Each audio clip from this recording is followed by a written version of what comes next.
Hello everyone, this is Greg with OM Gadgets, back with another video, and Happy New Year!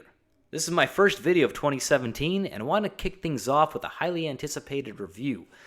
This is a Pixel XL, and it has been my daily driver for the last 3 or 4 months. I actually pre-ordered this device about 2 hours after it was announced by Google, and I got the 128GB Quite Black version. I'm very happy I pre-ordered this because I learned later that this device in this capacity has been sold out for quite some time. So I'm going to go over what I think of it after my first few months of use. Stay tuned.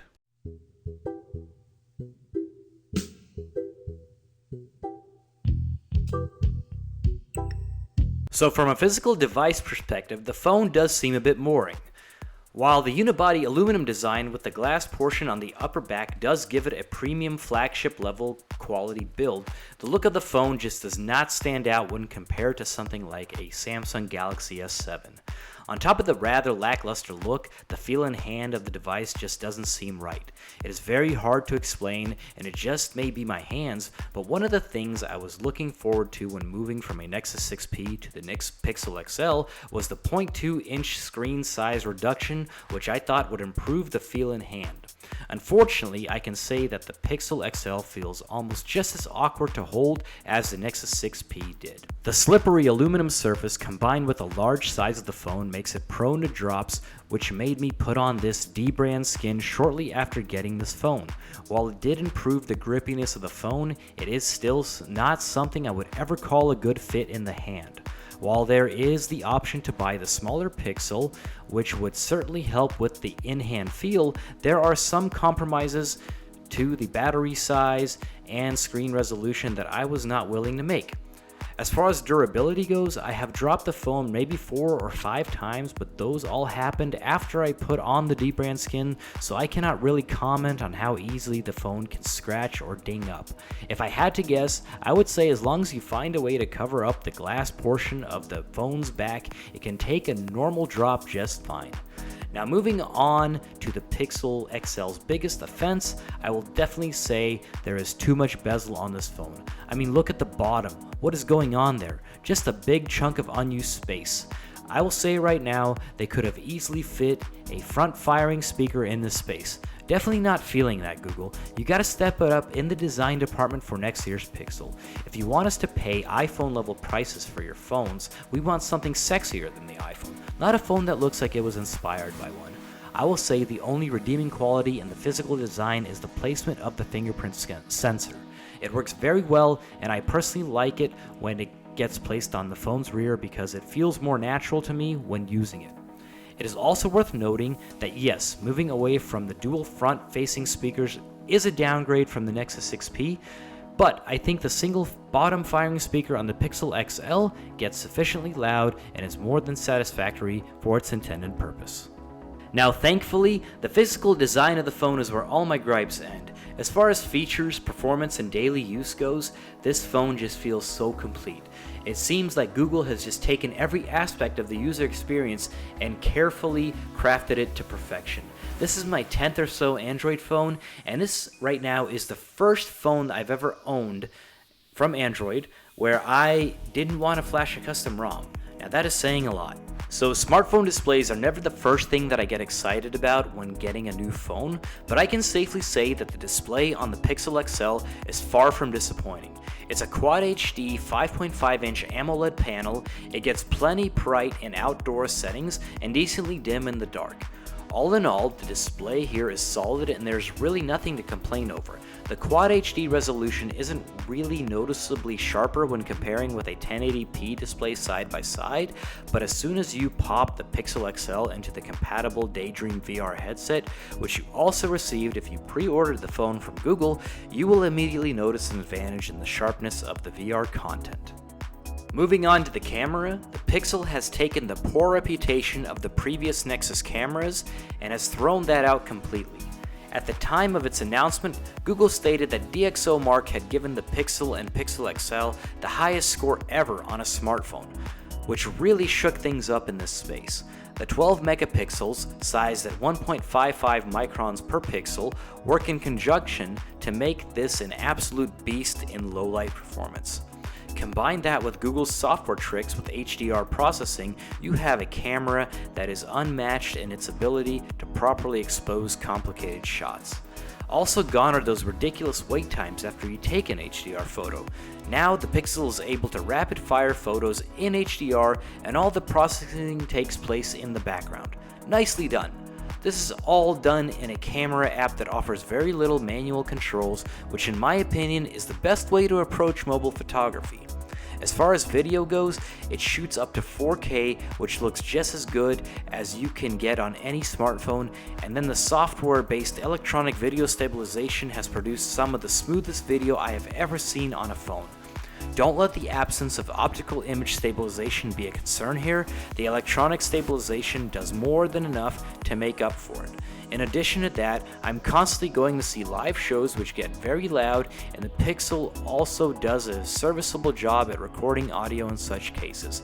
I've actually done a couple of camera comparison videos with the Pixel XL. I will link them in the description down below. Check them out if you're interested. Now, I think the biggest perk of buying a Pixel phone is the unlimited cloud storage of all photos and videos taken on this phone. Normally, when you use Google Photos, you can upload an unlimited amount of photos and videos, but you have to sacrifice the quality in order to use the service. If you have a Pixel phone, however, you can upload all photos and videos in their original quality to Google Photos, and they will be kept there for life. That basically gives you all-you-can-eat cloud storage for all your photos and videos if you are using this device. That is amazing. I have never seen such a compelling selling point for any mobile device ever. Way to sweeten the deal, Google. All in all, if you're looking for a new phone and camera performance is one of your main concerns, the Pixel or Pixel XL should absolutely be on your list of considerations. So in previous generations, you would go with a Nexus phone because you want a pure Google experience without any interference from the device manufacturer. You also want the latest and greatest Android updates when they are released from Google. And here with the Pixel, you get the same thing. The latest and greatest version of Android is Nougat 7.1.1 at the time of this filming, and the Pixels are the only devices that have it. The main feature which is exclusive to the Pixel phones right now is the baked-in Google Assistant. To quickly sum up what the Google Assistant is, it is basically Google Now on steroids. It is the closest thing I've ever used to what I understand to be artificial intelligence from sci-fi movies. The Google Assistant knows your name, your schedule, your relatives, and a bunch of other things about you, and it integrates with your smart home devices so that you can control things through the Assistant with just your voice. The list really goes on with what the Google Assistant can do, but the main thing is that it is baked into the operating system on the Pixel phones only. Yes, I know that you can technically use the Google Assistant via Allo app on any other Android device, but it is not the same feeling of completeness going this route. There are a few more features that are exclusive to the Pixel line, such as built-in tech support, where you can chat with a representative from Google right from your phone, and I also want to mention that the way the Pixel phones installs firmware updates is very interesting. That all happens in the background while you are still able to use the phone, and all it takes is a reboot to finalize the installation. This is a very seamless process as compared to other phones on the market. I have to say though, the only aspect of the software that I do not like was the launcher that comes pre-installed on this phone. I'm just personally not a fan of swiping up to get to your app list, and I think the icons and folders are quite ugly. Thankfully, we all know that Android offers endless customization in this space, and I have fixed this simply by installing my go-to launcher, Nova. Software-wise, this is my only complaint, but everything else about the Pixel XL is nothing short of extraordinary. Performance and battery life on the Pixel XL are absolutely exceptional. I've owned one or two other phones in the past where the battery life is so good that I don't even have to think about it, and I did not make any special tweaks to extend battery life, such as turning off GPS location, and I can happily say the Pixel XL falls into this category. The 3450 milliamp sized power pack is larger than average when comparing the phone to other current flagships, and you do get that that bigger power pack only on the Pixel XL. The battery size on the regular Pixel is only 2770 mAh, but from what I have seen, it is also getting amazing battery life, even though it has a smaller power pack because of the lower resolution display. In my use, the phone has always lasted me an entire day. On a very bad day, I would get a minimum of 4 hours of screen on time, and on a good day, I can get up to 6.5. This is not at all a full 2-day phone, but in most cases, you'll be able to start your next day with about 30% in the tank if you forget to charge your phone overnight. Android Nougat has the Doze on the Go feature, which severely limits power consumption while the screen is turned off, and it works quite well on this phone. After 8 hours of sleep without my phone being plugged in, the most drain I've ever seen was 3% in that time. We have a very solid performer here when it comes to battery life. I'm very impressed. Performance-wise, this phone just flies. This phone is no joke when it comes to how fast it is able to execute tasks and how many tasks it can handle at once. The device specs are pretty much on par with what you will find on any other major flagship from 2016 and early 2017, but we all know that specs don't mean anything unless performance is optimized for those specs.